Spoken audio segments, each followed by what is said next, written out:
A cottage-style garden has been a staple of design since the 1800s, creating what we call a classic English garden with a lovely palette colour with pastel blues, pinks, whites and purple, creating a really compact design in the beds, making a really cosy cottage feel. Now, what if I was to combine that with an anthotype garden? Anthotypes are an alternative photography practice. Its close relative is the cyanotypes. What separates anthotype and cyanotype is that anthotypes are more eco-friendly and sustainable. Cyanotypes use harsh chemicals to create that classic blue tint that we all know and love from cyanotypes. Anthotypes is made completely from plant matter. As some of you may know, I am a photographer and I like to explore a more natural and eco-friendly way of creating photographs, and one of them being anthotypes. I have my allotment space here and I really want to combine my love of cottage style gardening with the practicality of using this allotment space to create anthotypes. So without further ado, let's combine the two together.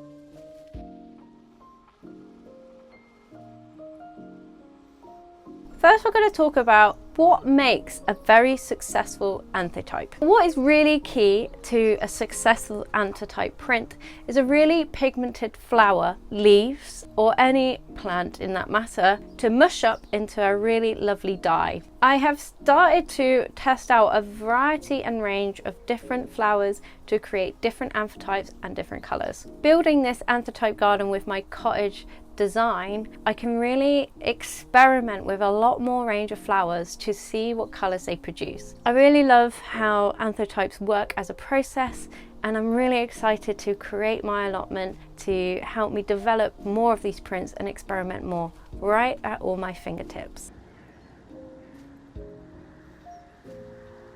So when heading to the garden centre to pick out your plants for an anthotype garden, we are looking for those really special flowers that stand out, that are very bright and vibrant. I created a mood board of a cottage garden feel vibe that I would love at the allotment. So I'm taking some of the plants that are in this mood board, swapping them out for a very vibrant colour. I also picked up a few other plants at the garden centre that just really stood out to me, that fit the theme very well, that are also very pigmented.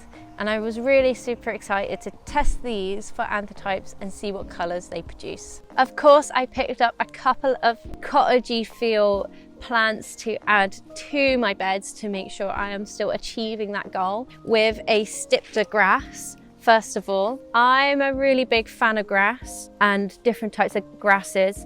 I especially really love grasses that are wavy in the wind and they move to the wind, just creating a really natural feel to the garden. So having grasses is a must for me, and I wanted to sneak a couple of little plants that wouldn't be good for anthotypes but will keep the cottage vibe going. So this is a Stypter ponytails that I will add near to pond number 2. Another plant that I've snuck in as it was on my cottage mood board was this anemone wild swan. Cottage gardens are key for having whites, and the whites break up lots of different colours. They can tie in very bright colours to more neutral colours as well. I think will balance out really nicely with some of the other bright plants that I've picked up. Another plant that was exactly on my mood board is this Achillea terracotta. I really love the pale oranges and yellows for my cottage garden. It's just a really beautiful type of Achillea.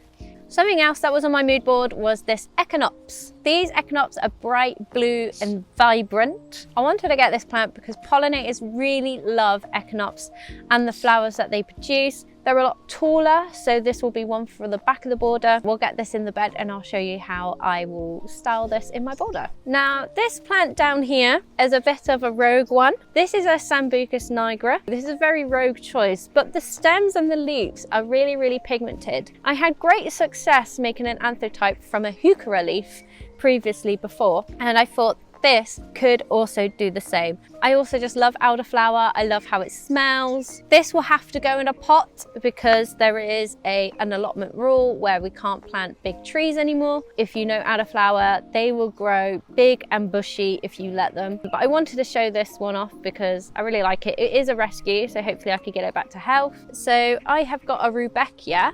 This one is the Graffiti Scarlet. I picked this one up. I've got 3 of these because of the deep red in the flowers. I think these deep red flowers are going to make a really lovely, interesting dye and to use for printing. With this, I have got these bright red lobelias.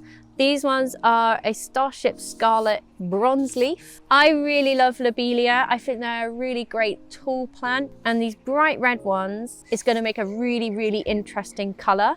I don't actually think it will make a red. I think it will kind of be a bit like a vivid brown.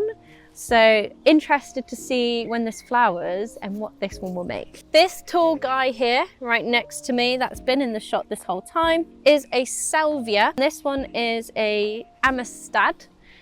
And you can see exactly why I picked this one up. It has this vivid purple flower, which again, I think is going to make a really interesting coloured dye. I don't think it's going to be purple. We'll find out, and maybe we'll test it later on in this video. Bees love salvia, so I'm really happy to have this in the garden.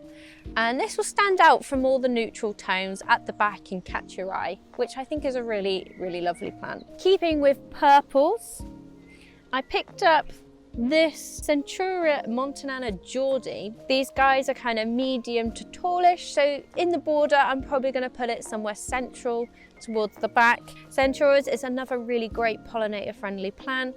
Bees and other pollinators will absolutely love them. Now, this is a plant is probably up in my favorites of plants, and that is a classic yellow Rudbeckia Goldstrum. I want to be able to make Anthotypes for as long as possible, and Rudbeckias are later flowering than most of these here. I haven't tried out many yellows as such because some yellows are quite weak to make dye, but these Goldstrum Rudbeckias are so bright and vivid. I'll be really, really interested to see what they will make and if I can actually successfully make some yellow prints. Yellow is my favorite color, so I have to have some Rudbeckias. They are gorgeous flowers. I love them so much.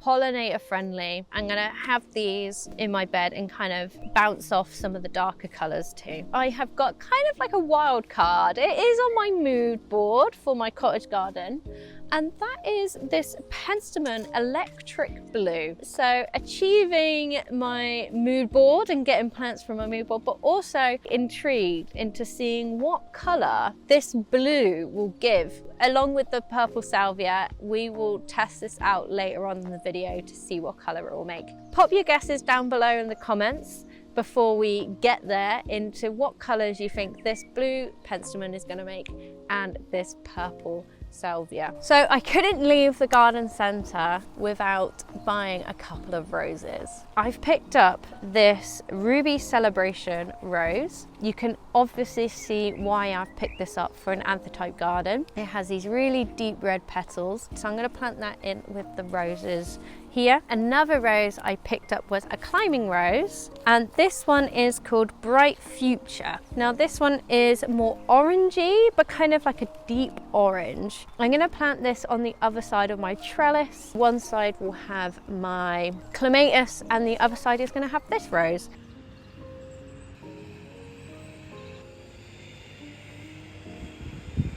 I am in probably the shadiest bed of my plot.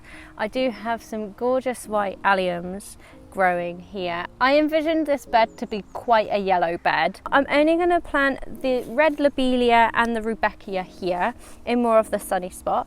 I did also completely forget that I sowed some beetroot along the front here of this bed to just try and inject some life into this bed. It has the least amount of stuff in it. I'm going to plant the 3 of these lobelias together so it makes like a nice big clump of them. So we are just going to get in there. There we go, big enough for one.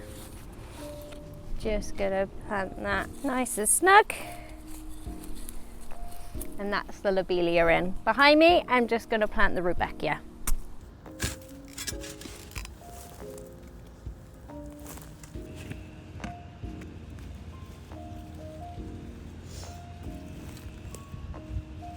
I'm going to move on to the plants by the pond. I am going to plant the Rebecca Scarlets here next to my bug tower. I'm going to plant these again in threes together here.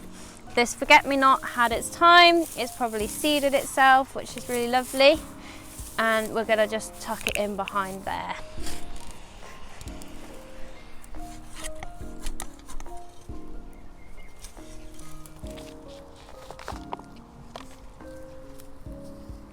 Going in there. There we go, all cozy. Now just to cover this back up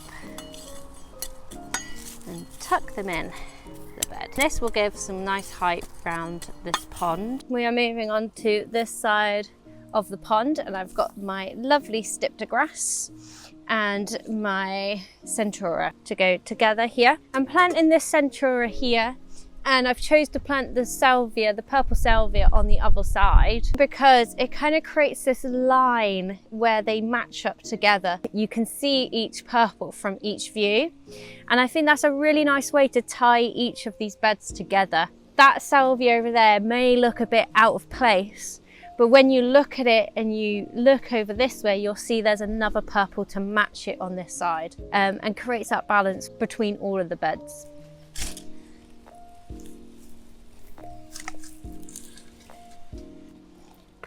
Easy.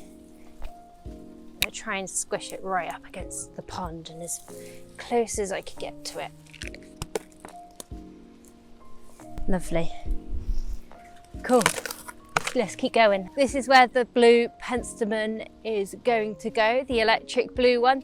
This hollyhock is a lovely pink colour. This will work really well here because we've got the purple scabious, and that's tying in together, and that leads you onto the purpley blue geranium Roxanne in the other bed. Let's plant in this penstemon.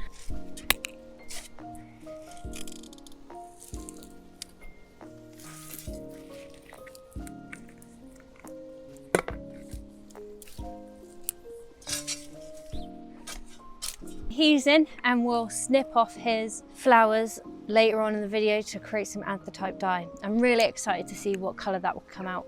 But let's now move on to the bed behind me and for the final planting of this cottage Anthotype garden. We have got the white anemone, the erigeron, and the terracotta achillea, and the purple salvia going into this bed. So I'm going to start with the erigeron, which is at the back, and plant that into the bed. Let's dig it a nice little hole.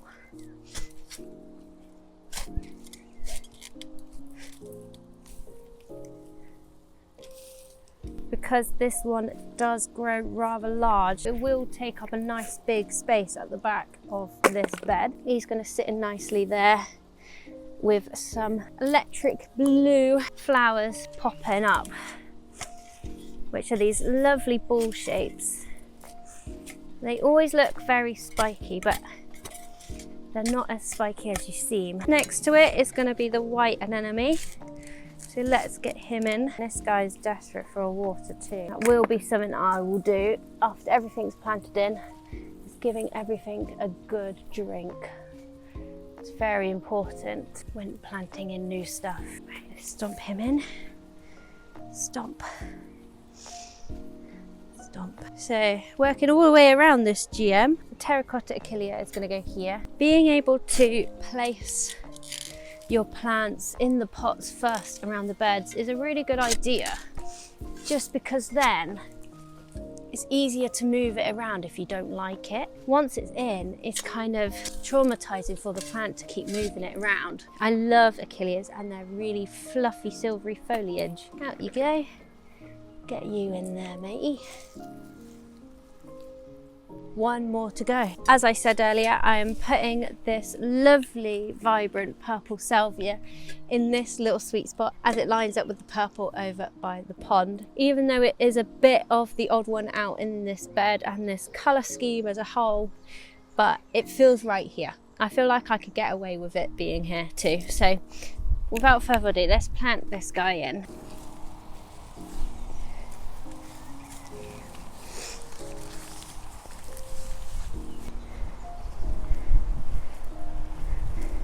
Now everything is in its place, it is time to give everything a really good drink to settle into the ground and be a strong and healthy plant in the garden. So let's go fill it up and give everything a water.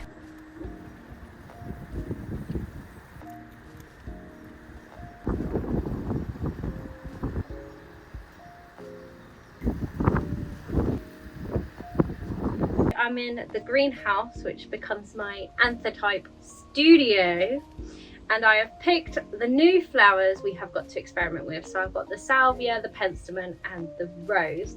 So why don't we crack on and see what colour these make.